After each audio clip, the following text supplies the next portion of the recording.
심우정이가 검찰의 역사를 지금 새로 쓰고 있는 게 여태까지 아까 뭐 이완규가 어떻고 뭐 김주현이 어떻고 얘기하셨지만 그런 사람들을 떠나서 어떤 논점과 관련해서 특히 이제 인간의 어떤 그 자유를 제약하는 가장 강력한 수단이 지금 영장에 의한 구속이잖아요. 그렇습니다. 그런 문제가 생겼을 때 검찰이 단 한 번도 인권적인 차원에서 피의자한테 유리한 의견을 낸 적이 없어요. 네. 어떤 상황에서든지 검찰 마음대로 검찰이 판단한 대로 가야 된다라고 얘기해 오던 집단이고 네. 이완규는 그런 점들을 그냥 다 적어놨을 뿐이에요. 그냥 일종의 그 정리하는 사람의 입장에서 아니 그 공소권 남용을 대법원이 확정을 시켜가지고 그 공소 기각을 한 사건에서도 아니 그냥 견해가 다를 뿐이다 이렇게 하고 사과 한 번 한 적이 없잖아요.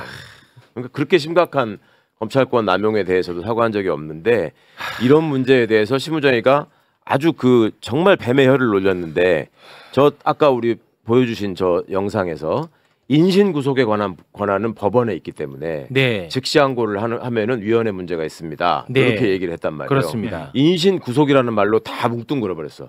인신 구속이라는 말은 여러 가지가 다 포함되어 있는 거고 그 구속을 유지할 건가 말 건가에 대해서는 예를 들어 영장 기각도 있고 구속 집행 정지도 있고 구속 취소도 있고 여러 가지가 있는데 그거를 법은 경우에 따라서 나눠서 이걸 다 적어놨단 말이에요. 규정을 했단 말이에요. 근데 그걸 다 포괄해가지고 인신구속은 법원의 권한입니다. 좀 말장난이잖아. 이거는 그러니까 저 검사들이 인신구속은 우리 권한이라고 생각해 왔었거든요. 여태까지. 그러니까 저게 뒤집어지는 거예요. 간단히 말하면. 이게 한 가지 더 덧붙여야 될 거는 뭐 보석이나 그 구속 집행정지나 구속 취소가 다 다르다는 것은 이제 변호사님들이 다 설명을 하시겠지만 저는 심우정 씨가 말했던 것 중에서 이게 제일 기분이 나빴어요. 이 부분이 특히 즉시 항고하지 않은 것은 구속 취소에 대한 즉시 항고 제도가 52년 전 이른바 유신헌법 시절 국회 해산하고 비상입법기구에 의해서 도입된 제도라서 이게 워낙 오래된 거고 독재 정권 시절 때 된 거라서 우리가 지금부터는 이런 인권 보호를 위해서 이거 안 해야 되지 않겠냐 이런 식으로 지금 말을 하고 있는 거거든요. 근데 이자가 진짜 나쁜 게 유신헌법 초안 쓴 게 김기춘이잖아요. 그러면 김기춘 같은 사람들이 검찰 동의회를 만든 거거든요. 근데 그 기자회견에서 브리핑장에서 마지막에 오면 검찰 동의회랑 지랑은 아무 관련이 없다 그러잖아요. 근데 2년 연속 계속 참여를 해왔잖아요. 계속 참여했어. 그리고 이게 검사 출신의 윤석열을 보호하기 위해서 지금 구속 취소를 해준 거잖아요. 그러면 유신헌법도 검사인 김기춘이가 만들고 그리고 유신과 독재 70년대 80년대 계속 검사들이 국회의원 하면서 그다음에 무슨 이상한 자리 뭐 고문도 거기에서 다 그 사람들이 용인하고 허가를 해주고 사인도 해주는 그런 자리를 검사들이 맡았지 않습니까? 거기에 관한 그 사과나 이런 것들도 그렇게 인색했던 인간들이거든요. 절대 안 하죠. 한 번인가 했지 않았습니까? 문 총장 때? 형식적으로 한 번 했죠. 형식적으로 올라온다. 그래. 박살 내줘. 심우정이 잘 들어. 아니 이런 거를 생각하면 그럼 자 지들이 만들었어 유신헌법을. 검사가. 그리고 난 다음에 검사 출신이 대통령이 됐어. 검사 출신 대통령이 될 때도 지들이 안에서 으쌰으쌰 해가지고 만들었어. 근데 어떻게 하다 보니까 내란을 일으켜서 이 인간이 구속이 된 거야. 그렇습니다. 이걸 빼주기 위해서 야 유신헌법 때 만든 거기 때문에 우리는 인권 보호를 위해서 이 사람 빼줘야 돼. 듣고 보니까 진짜 열받네. 진짜 열받더라니까. 진짜 열받네. 이거 아니, 보니까 그러니까 듣고 보니까 그러면서 이제 검찰 동호회는 지는 맨날 참석을 해놓고 매년 참석을 해놓고 검찰 동호회랑 그런 단체랑 우리랑 상관없어. 아무 상관없다고 그러고 가가지고는 이거 선배님 하면서 맨날 굽신굽신거리거든. 이런 단체 자체가 이것들이야말로 우리나라에서 가장 그 강고한 악의 카르텔이에요. 검찰 동호회라는 자체가. 정말 웃기는 게 뭔지 아세요? 검찰 동호회 말씀을 하는데 이번에 뭐 저 탄원서에 독참해 주셔서 감사합니다. 뭐 좋은 결과가 나왔는데 문자 돌렸잖아요. 그러면서 검찰 동호회가 알려진 거잖아. 검찰 동호회 회장이 한상대야. 검찰총장 출신. 한상대가 검찰총장 할 적에 쫓겨났거든요. 하다가 중간에 특수부 저기 최재경 치려고 하다가 그 윤석열이한테 쫓겨난 거 아니에요? 맞죠. 올려 플레이하는 담당자가 윤석열이야. 그지? 와. 그러니까 이것들은 대단해. 원래 한상대하고 윤석열은 왼수예요. 그래서 근데 한상대가 윤석열 나오기 위해서 고맙습니다. 이런 이상의 카르텔이 어딨냐고. 와 진짜네. 그 12월 4일 날 안가 모임에 대한 말씀, 네. 뭐 음모론이라고 말씀하셨는데 네. 저는 개인적으로 이 사건은 내용상 너무 명백하고 증거도 너무 명백해서 윤석열 변호인이나 김용현 변호인이 변호할 거리가 없다. 딱 하나 남아 있다. 음모론으로 듣지 말라는 아니, 그러니까 딱 하나 남아 있는데 그게 뭐냐? 수사 관할권으로 장난을 칠 수밖에 없다. 수사 관할권으로 장난을 쳐서 거기에 수사 관할권 위반으로 절차 위반으로 모인 증거들 아무리 명백해도 위법한 수집이다. 이거밖에 다툴 수밖에 없겠다. 저는 계속적으로 그때부터 이야기하고 지금도 진행 중이고 그거를 지규현 판사가 이야기한 건데. 오늘 제가 말씀드리고자 하는 거는 현재 지금 윤석열 구속 취소로 석방이 됐는데 지금 재구속 이 부분이 가장 쟁점인 것 같습니다. 재구속 할 수 있냐? 근데 언론에서는 다 못하는 걸로 나오던데. 그렇죠. 먼저 재구속에 대한 제한, 우리 형사소송법 재구속에 대한 제한이 208조 1항입니다. 다른 중요한 증거, 다른 중요한 증거의 발견을 제외하고는 재차 구속하지 못한다. 이렇게 결정적으로 지금 논의가 안 되는 게 법원 실무제요. 자, 법원 실무제. 그건 판사들의 바이블입니다. 뭐 요약했다는 형사 거예요? 3편. 형사 3편. 2022년 편찬 460조. 460조. 거기를 보면 빨리 펴. 수사기관에서의 재구속은 제한이 있습니다. 208조 1항처럼. 그러나 제가 말한 460조에는 법원의 시간, 구속 이후에 법원의 시간, 구속 전에 수사기관의 시간에는 재구속의 제한이 208조 1항에 적용이 되지만 기소 이후에 법원의 시간에서는 그 460조를 보면 재구속 제한이 없다. 법원의 시간에서는 그러니까 기소 이후에는 법원의 시간에는 재구속 제한이 없다. 지규현 판사의 문제점은 뭐냐면 그의 논리는 첫 번째는 지금 이 부분은 많이 논의가 됐는데 구속기간 불사님 그 기준을 날이 아니라 시간으로 하면서 이것은 적법 절차 또 인권 존중 헌법 정신이다 이렇게 얘기하고 있는데 일단 형사소송법 해석론을 뛰어넘었다.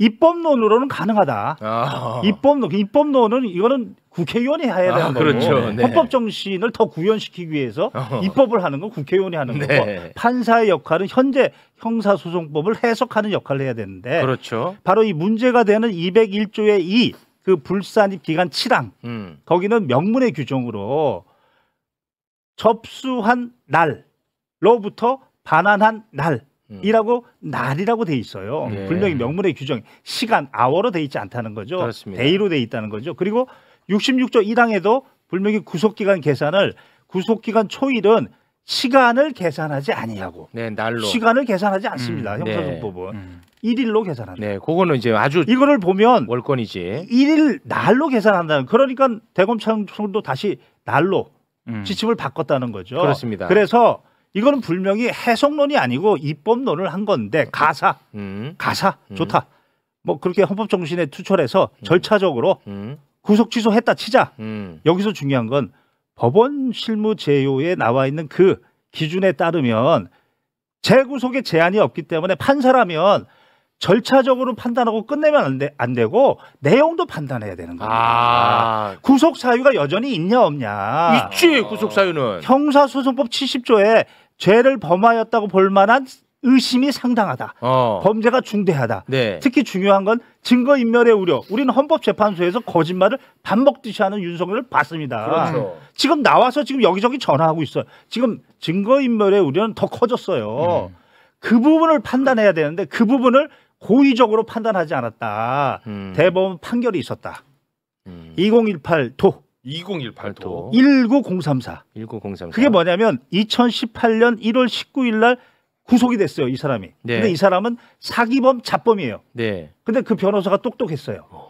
그래서 구속 취소를 받았는데 사유가 뭐냐면 이 청문 절차를 거치지 않았다. 그게 뭐냐면 형사소송법 72조에 구속을 시키려면 4가지. 일단 범죄 사실의 요지를 알려주고 구속의 이유도 알려주고 변호사 선임할 수 있다고 알려주고 변명할 기회를 줘야 됩니다. 변명할 기회를 들어야 됩니다. 변명할 기회를 안 줬다는 겁니다. 그게 청문회 절차를 거치지 않았다는 겁니다. 좋다. 이거는 지금 이제 법원의 시간입니다. 기소 이후에 네. 좋다. 판사가 1심 판사가 좋다. 헌법 정신에 따라 구속 취소 오케이. 그런데 내용을 봤더니 너는 사기범이고 증거인멸의 우려가 여전히 있어. 구속 취소 해주고 바로 직권으로 재구속이야. 그렇게 했어. 그래서 그게 바로 대법원 판결 2018도 19034. 와. 야, 이거 그렇게 한 사례가 있어요?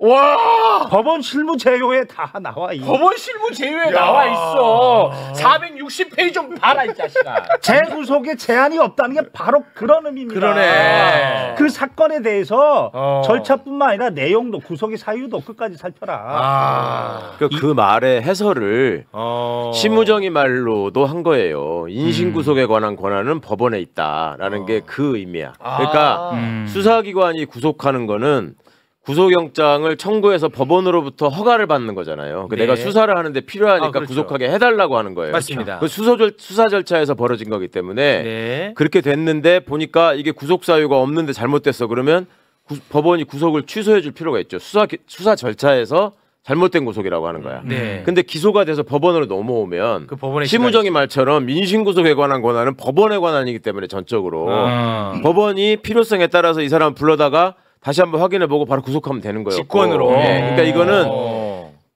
직위원이는 그러니까 그냥 다른 걸 다 빼놓고 지가 생각해서 이렇게 한번 저 인권보호를 위해서 했다고 하더라도 실력이 없는 거야. 그러니까 형사 합의 부장으로서 반드시 알아야 되는 실무의 기본조차 놓치고 있는 거예요 지금. 기본을 너무 잘 알아서 이렇게 안 하고 있는 거 아닐까요? 아니야. 그렇게 보기에는 실무제외에 있는 이 내용이 너무나 분명하고 그리고 형사소송법의 원칙에 붙여볼 때 너무나 분명한 일이에요. 이거는 너무 이렇게 분명해. 풀어주면 안 된다는 게. 그렇습니다. 야, 그러니까 이거 다시 정리하자면 지기현이는 풀어준 이유는 이 절차적으로 문제가 있다라고 자기 혼자서 그냥 장난질 친 거야. 그렇죠. 근데 이게 뭐 100번 양보해서 그래 절차적으로 문제가 있다 쳐. 근데 사유 구속의 사유 내용을 봤을 때는 이거 당장 구속시켜야 되니까 재구속을 시켜라. 네. 법원 실무 제요. 그리고 법원 실무 제요. 대법관들의 대법원 판결 2018도 19034까지 그렇지. 판사라면 거기까지 고려해야 되는데 네. 그 부분을 거기까지 고의적으로 고려 안 했으므로 직권남용이다. 직권남용이네. 직권남용이다. 그래서 우리 공수처법 2조 1호 고위공직자 중에 파목, 판사와 검사 그리고 3호 그 고위공직자 범죄 중에 감옥, 형법 123조 직권남용 그래서 공수처에 제가 고발한 겁니다. 아니 제가 근데 조금 헷갈리는데 이게 직무유기가 아니고 직권남용이에요? 직권남용에 대한 그 전원합의체 판결을 보면 거기에 상대방이 공무원이다. 상대방이 공무원이다. 그러면 이 판사가 자기 직무의 범위 내에 속한 사항으로서 직무 수행을 함에 있어서 반드시 지켜야 될 원칙, 절차, 기준이 있는데 그것을 따르지 않았다. 그러면 그건 직권남용이다. 그건 직권남용이에요. 판사로서 절차적 흠결뿐만 아니고 이어서 법원 실무 제외와 함께 대법원 판결에 나와 있는 바로 재구속의 제한이 없기 때문에 구속 사유까지 반드시 살펴야 되는데 그것을 고의적으로 안 했으므로 네. 지켜야 될 절차 기준 원칙을 따르지 않았다. 그러니까 바로 직권남용에 관한 법리에 해당한다. 그래서 그걸 고발하셨어요? 고발했죠. 지기현 이게 말만 하시는 게 아니야. 조용히 했죠. 조용히 합니다. 국민신문고를 통해서.